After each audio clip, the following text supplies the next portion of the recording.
One thing that did just recently wrap up was the NFL top 100 list. And there was a ton of 49ers, 8, I believe, that made this list. Topping out at number 4 was Nick Bosa.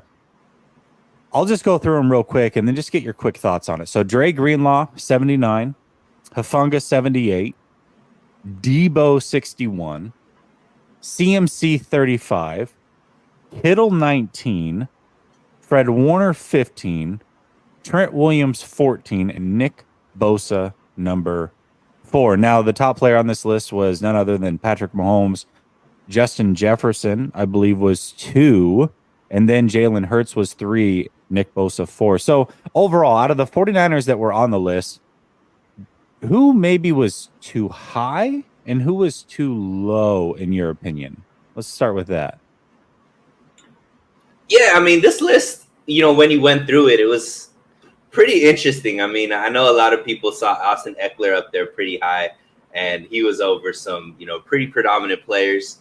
Some of the – so I think based off of my understanding of the list, Justin, you could correct me if I'm wrong, this is just based off of last season. So this isn't like a list for like career or anything like this. It's just going off of the play of the season before, which I think sometimes can make things a little bit confusing because there's certain players that you're like, this player is better than this player, but maybe last season this player had like a better year than the other player. So that's where I think the list kind of gets confusing. But for me, Trent Williams, I think is actually low, even though he's 14. The best left tackle. The left tackle is the most important position again. Along the offensive line.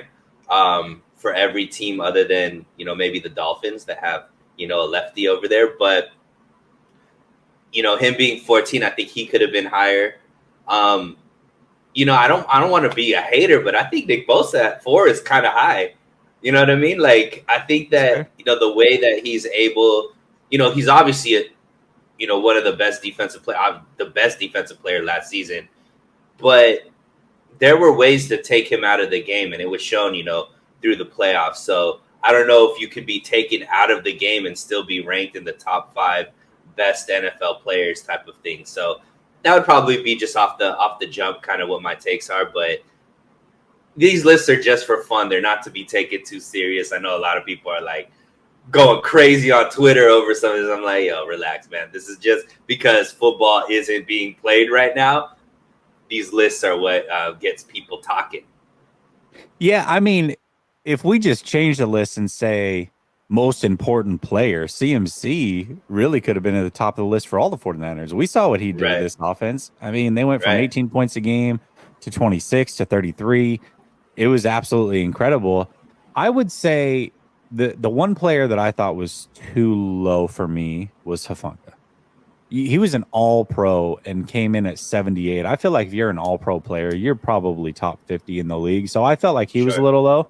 And then I thought Debo was probably a little high. I think Debo kind of lived off his name. And I mean, rightfully so. Debo is a hell of a player. But even he said, hey, I'm not proud of what I put on film last year. He missed some games due to injury.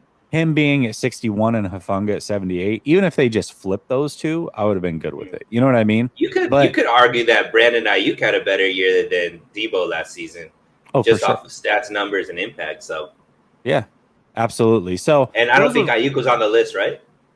No. Yeah, I didn't see him. Didn't see him on that list. Unfortunately, there was a lot of Eagles on that list though too. Slay came in high. We just said that Hurts was number 3. Lane Johnson, obviously. Kelsey. Kelsey. Yeah. AJ Brown, Kelsey, Devonta Smith. Who else did they have? They had Hassan Reddick was on that list. Yeah, probably some of those guys on the defensive line for sure. Yeah. So incredible list. So yeah, man, the 49ers are stacked. Basically, is what that list told me, and their peers see it as well. Yeah. They've got an absolute squad.